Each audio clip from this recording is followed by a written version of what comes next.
Hello friends, welcome to our channel. నేను మీ Amarnath Nagelli. So friends, మనం ఈ వీడియోలో గూగుల్ పే ట్రాన్సాక్షన్ హిస్టరీని డిలీట్ ఎలా చేయాలి అనేది తెలుసుకోబోతున్నాం. సో వీడియోని ఎండ్ వరకు చూడండి అండ్ వీడియోని ఎక్కడ స్కిప్ చేయకండి.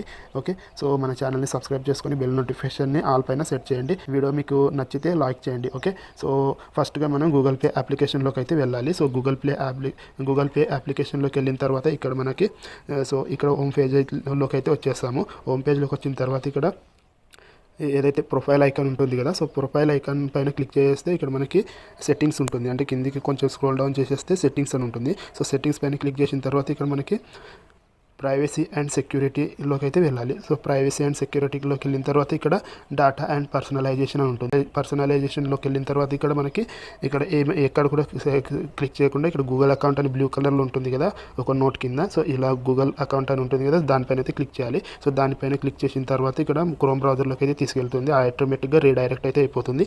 రీడైరెక్ట్ అయిపోయిన తర్వాత ఇక్కడ పాస్వర్డ్ అయితే అడుగుతుంది. కాసేపు అయిన తర్వాత పాస్వర్డ్ కొంచెం లోడింగ్ తీసుకుంటుంది. లోడింగ్ తీసుకున్న తర్వాత పాస్వర్డ్ అయితే అడుగుతుంది. పాస్వర్డ్ మనం ఎంటర్ చేయాలి.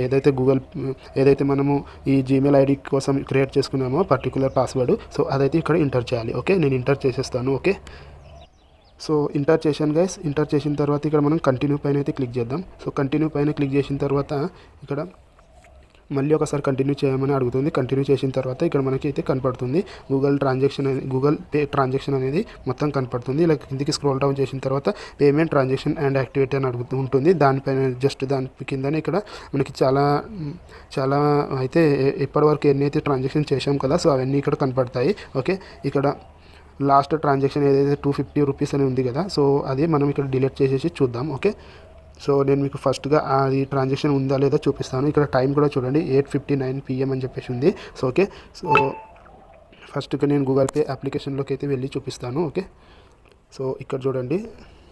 సో బ్యాక్ అయితే వెళ్తాను కొంచెం. సో ఇక్కడ చూడండి.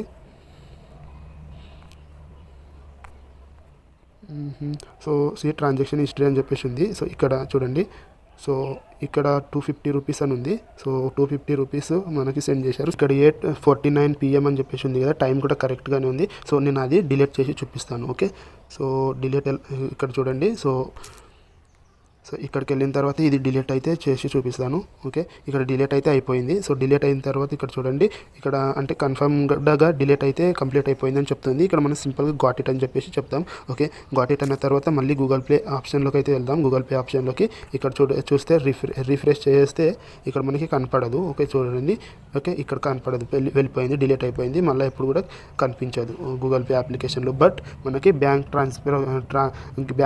యాప్లో ఏదైతే ఉంటుంది కదా, మనం ఏదైతే నెట్ బ్యాంకింగ్ కానివ్వండి, వేరే బ్యాంకింగ్ యాప్లో యూజ్ చేస్తాం కదా, సో ఆ యాప్లో అయితే మనకి ఇక్కడ ట్రాన్సాక్షన్ హిస్టరీ కనపడుతుంది. ఒకవేళ ఆ బ్యాంక్కి సంబంధించిన యాప్ లేకపోతే మనం ఎప్పుడైతే పాస్బుక్లో స్టేట్మెంట్ అనేది తీసుకుంటాం కదా, సో ప్రింట్ చేపించుకుంటాం కదా, సో అప్పుడు కూడా ఇక్కడ ఎంటర్ అయితే ఉంటుంది. ఇది RBI గైడ్లైన్స్ ప్రకారంగా బ్యాంకులో హిస్టరీలో అయితే మనం ఎలాంటి మార్పులు చేయలేం. జస్ట్ ఇది ఒక UPI అప్లికేషన్ కాబట్టి ఇక్కడ నుంచి అయితే డిలీట్ చేయగలం. ఓకే, సో ఇలా మనం ట్రాన్సాక్షన్ హిస్టరీ అయితే డిలీట్ చేసుకోవచ్చు ఫ్రెండ్స్. సో ఈ వీడియో మీకు ఎలా అనిపించిందో కామెంట్ చేయండి అండ్ మన ఛానల్ని సబ్స్క్రైబ్ చేసుకొని బెల్ నోటిఫికేషన్ ఆల్ పైన సెట్ చేయండి. థ్యాంక్ యూ ఫ్రెండ్స్, వీడియోని ఎండ్ వరకు చూసినందుకు.